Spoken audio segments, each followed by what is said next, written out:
다 함께 매일 드리는 기도 함께 드리며 8월 3일 월요일 새벽 기도로 하나님 앞에 나아가겠습니다. 은혜의 하나님, 고요한 이 새벽에 우리를 깨워주시고 말씀과 기도로 하루의 첫 문을 열게 하시니 감사합니다. 오늘 우리가 서는 삶의 모든 자리가 주님께서 이미 예비하신 자리인 줄 믿사오니 한 걸음 한 걸음 주님과 동행하게 하옵소서. 오늘도 우리 영락교회가 복음의 능력으로 춤추는 공동체 되기 원합니다. 환경과 형편에 흔들리지 않게 하시고 오직 십자가 복음으로 날마다 새로워지게 하옵소서. 특별히 성령님의 인도하심을 따라 우리 교회의 신앙지도 원칙인 경건한 복음주의 신앙의 육성, 성서적 생활윤리의 훈련, 교회 연합정신의 구현, 세상에서 하나님 공의의 실현을 위해 힘쓰게 하옵소서. 특별히 담임 목사 청빙을 위해 간구하오니 하나님의 마음에 합한 목자를 허락하여 주옵소서. 청빙의 과정이 하나님의 섭리대로 이루어지게 하시고 온 성도가 기도로 하나 되어 하나님의 인도하심을 따르게 하옵소서. 예수님의 이름으로 기도드립니다. 아멘. 다 함께 찬송가 389장 함께 찬송 부르겠습니다.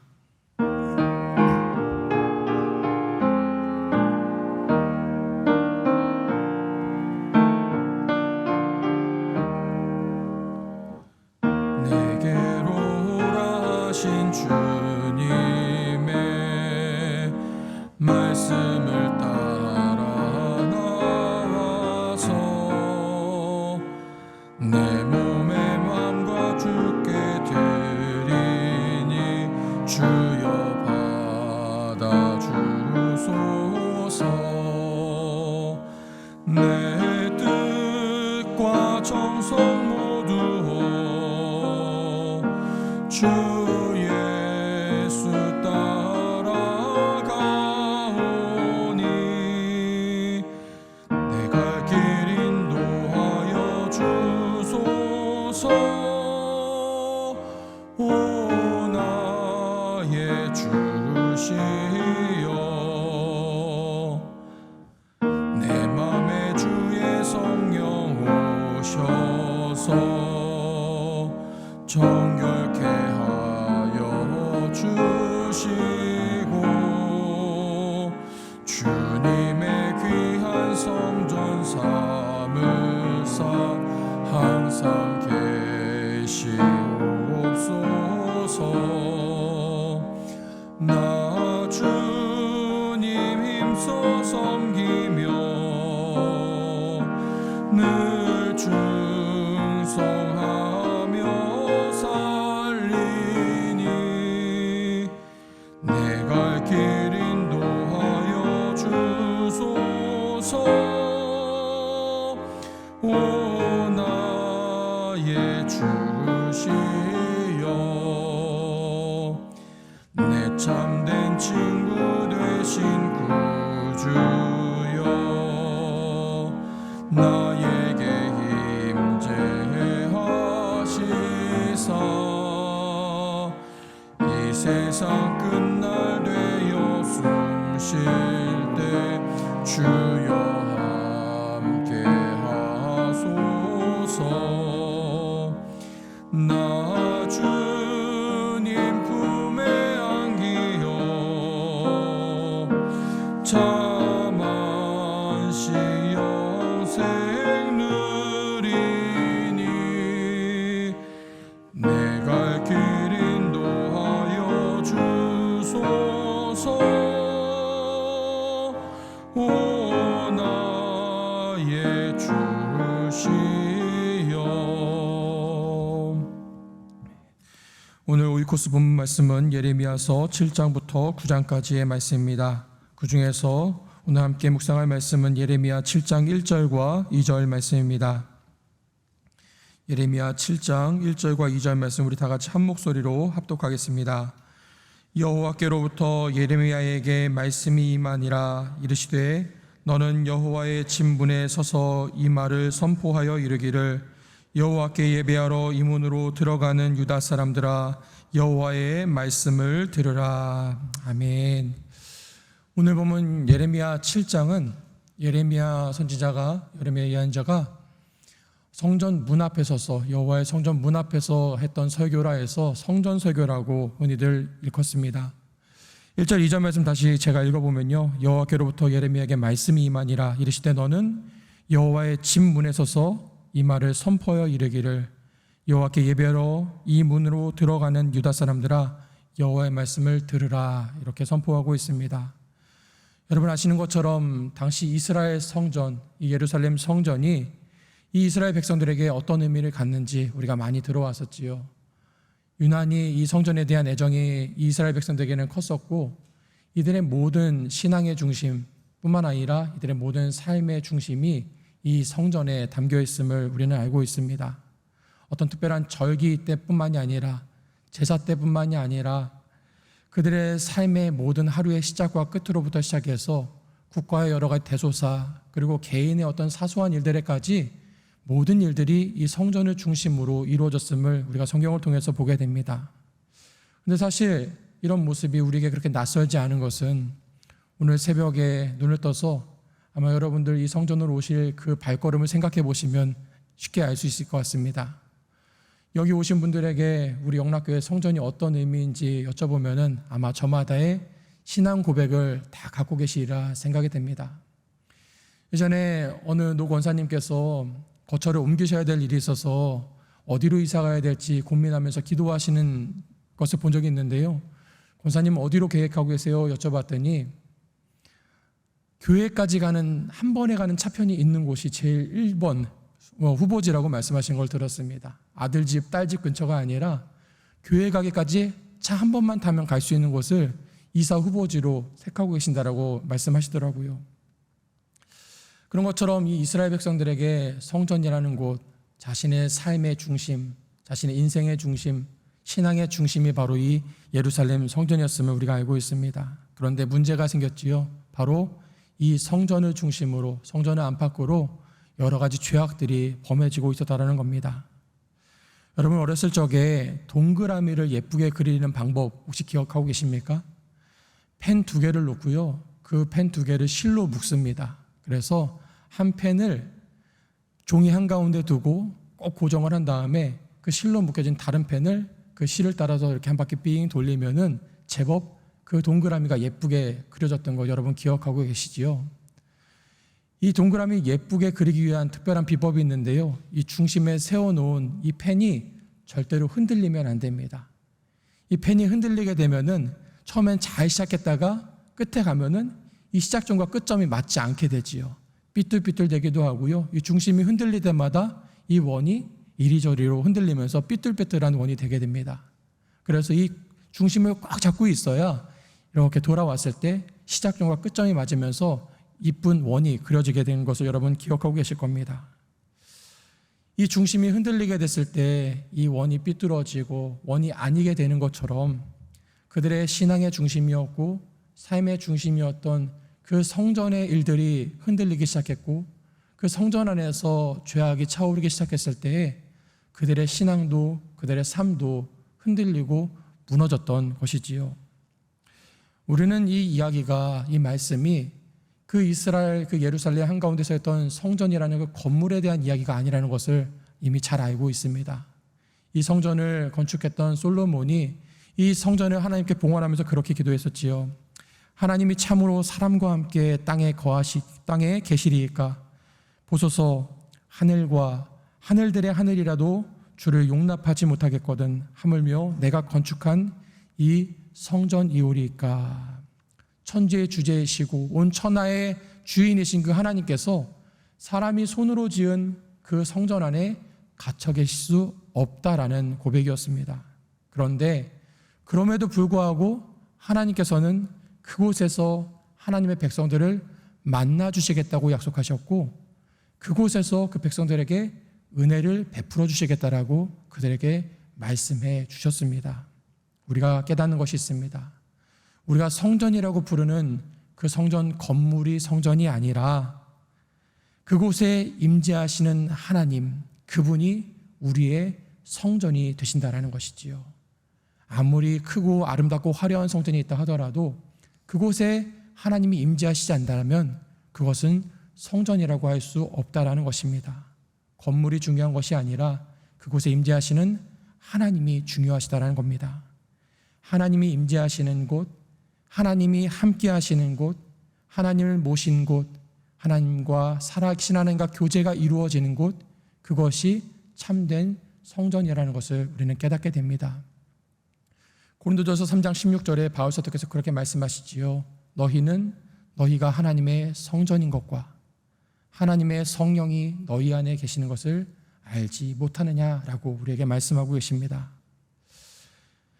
우리 안에 하나님의 임재가 계실 때에, 우리 삶이, 우리의 인생이 하나님을 모실 때에, 그 안에서 하나님과의 참된 교제가 이루어질 때에 우리의 삶이, 우리의 인생이 하나님과 하시는 성전이 될 줄을 믿습니다. 오늘 이 새벽에 이 하루의 삶을 하나님 앞에 맡겨드리는 저와 여러분의 삶이 하나님과 하시는, 하나님 임재하시는 거룩한 성전 되기를 간절히 소망합니다. 우리의 삶의 모든 자리 가운데 하나님께서 우리의 삶을 거룩하게 하시고 약속하신 은혜와 복을 우리의 삶의 자리 가운데, 우리의 삶의 성전 가운데 충만하게 채우시기를 간절히 소망합니다. 오늘 말씀 뒤에 쭉 가서 보니까요, 7장 30절부터 31절에 보니까요, 그 당시에 이스라엘 백성들의 그 죄악상을 그렇게 그리고 있습니다. 30절 31절 말씀 제가 읽어보겠습니다. 여호와께서 말씀하시되 유다 자손이 나의 눈앞에 악을 행하여 내 이름으로 일컬음을 받는 집에 그들의 가증한 것을 두어 집을 더럽혔으며 흰놈의 아들 골짜기에 도벳 사당을 건축하고 그들의 자녀들을 불에 살랐으니 내가 명령하지 아니하였고 내 마음에 생각하지도 아니한 일이니라. 하나님의 이름으로 일컬어지는 그 가장 거룩한 곳, 그 성전에 이스라엘 백성들은 가증한 우상들을 채우기 시작했습니다. 그것을 넘어서 또 그들에게 가장 부정한 곳이라고 여겨졌던 그 흰놈의 아들 골짜기에 자기 자녀들을 이방신에게 제사로 드리면서 그들을 불 가운데 지나게 했다라는 것이지요. 예전에, 아주 오래전에 저희 교회에서 동남아 지역으로 단기 선교를 간 적이 있었는데요, 우리 팀원들과 함께 그 마을에 지역 전도를 나갔습니다. 어느 한 집에 갔더니 그 집에 가니까 어떤 아주머니가 저희를 그렇게 환대하면서 반겨주시는 거예요. 저희도 마음이 너무 평온해져서 그 아주머니께 복음을 제시하고 영접 기도까지 다 하고 이제 저희가 초청하는 그 예배 자리로 오시기로 약속을 하고 그 집을 나서려고 하는데요, 갑자기 그 아주머니가 저희를 잡으시는 거예요. 그러더니 아주 어렵게 저희한테 부탁을 하시는데, 저희 팀원들이 이 손목에 저희 그 수련회 그 비전 트립 주제를 여기다 새겨놓은 팔찌를 하고 있었는데 그 팔찌를 자기한테 하나 줄 수 없겠냐는 겁니다. 뭐 이게 대단한 것도 아니고 해서 저희가 그걸 풀러가지고 그 아주머니께 선물을 드렸습니다. 그랬더니 아주머니가 그 팔찌를 가지고 갑자기 뒤뜰로 막 달려가시는 거예요. 그래서 어디 가시나 봤더니 뒤뜰에 이렇게 조그만 선반이 있고 그 선반이 아주 예쁘게 꽃으로 이렇게 장식이 되어 있는데, 알고 보니까 거기가 그 가정의 신전이었습니다. 그 제단 안에다가 꽃들로 장식해 놓고 그 팔찌를 거기다 그렇게 올려놨는데요, 그 팔찌만 있는 것이 아니라 여러 그 우상 신상들과 또 여러 가지 토템 물건들이 거기에 가득 올려져 있는 거예요. 저희가 깜짝 놀라서 아주머니한테 여쭤봤어요. 아주머니 이게 뭐예요? 라고 여쭤봤더니 거기에 있는 이 신상은 뭐를 지켜주는 신상, 건강을 지켜주는 신상, 안전을 지켜주는 신상, 자녀를 지켜주는 신상 해서 이거 다 잔뜩 이렇게 모아두신 거예요. 제가 참 신기했던 것은 오토바이 장난감이 거기 위에 올려 있었는데요, 이거는 뭐냐고 여쭤봤더니 오토바이 탈 때 안전을 지켜주는 신상이라는 거예요. 그리고 그 팔찌를 거기다 가만히 올려놓으시면서 내가 기회가 될 때마다 나에게 필요한 신들을 이렇게 하나씩 모셔다 놓은 게 바로 이거라고 말씀하시는 겁니다. 성전을 가득 채우고 있었던 이스라엘의 우상들, 그것이 무엇이었을까를 생각해 봅니다. 어쩌면 그 주변 나라, 주방 이방국들이 섬기던 많은 신상들도 있었을 것이지만 사실 그 신상들의 본질은 그 이스라엘 백성들의 욕심이었고 탐욕이었고 그들의 불안을 거기에 모셔둔 것이었을 것입니다.